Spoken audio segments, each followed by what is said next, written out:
Hello everybody. Aye, it's time for a bedtime story. The Squirrels Who Squabbled by Rachel Bright and Jim Field.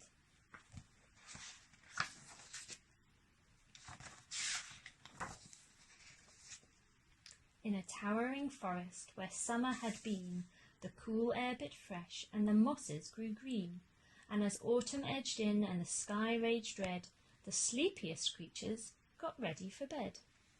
While up in a tree swung a flighty young squirrel who everyone knew as spontaneous Cyril. Now, most foresty folk had seen to their needs that through the plentiful months of mushrooms and seeds, they'd built up their stores so they'd all be well fed through the frosting of winter that glittered ahead. But Cyril, he lived in the now and the here. He'd adventured and partied his way through the year. So his cupboard was empty, his hollow was bare. He hadn't a mouthful of food anywhere. But wait, what was that? Over there, take a look. A single lone pine cone wedged in a nook. He squealed with delight, and for very good reason, for inside were the very last nuts of the season. But Cyril wasn't alone. There were more hungry eyes. Yes, plan ahead Bruce had his sights on the prize. Though he'd gathered a mountain of bounty hard fought, Bruce was convinced he was one pine cone short.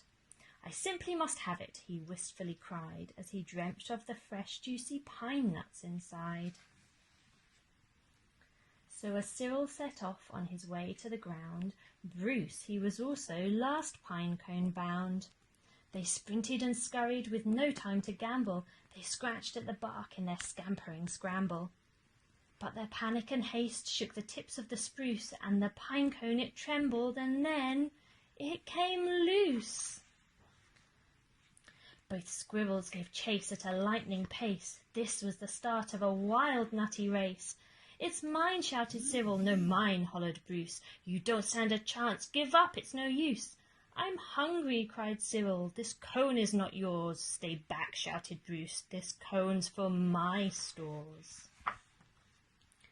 It boinged over bushes and flew through the air. It binged on the nose of a slumbering bear. It bounced over boulders, then came to a stop. Then teetered and wobbled and quivered and plop! Both squirrels followed. All the water was fast. Would they learn that they needed each other at last? But each was intent on how he could win, so they didn't quite notice a bird sweeping in. Cyril and Bruce, they watched in dismay as their cone disappeared. Up, up, up and away.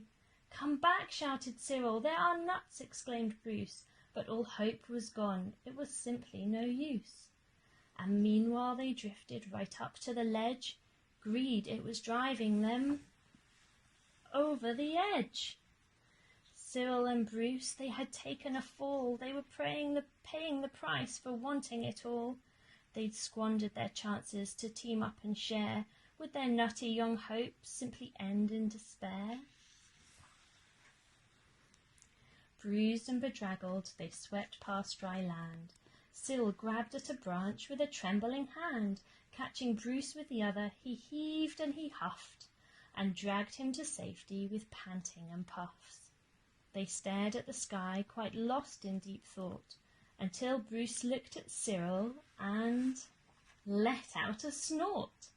"How silly we are," he proclaimed, all a jiggle. "How greedy I've been," spluttered Bruce with a giggle.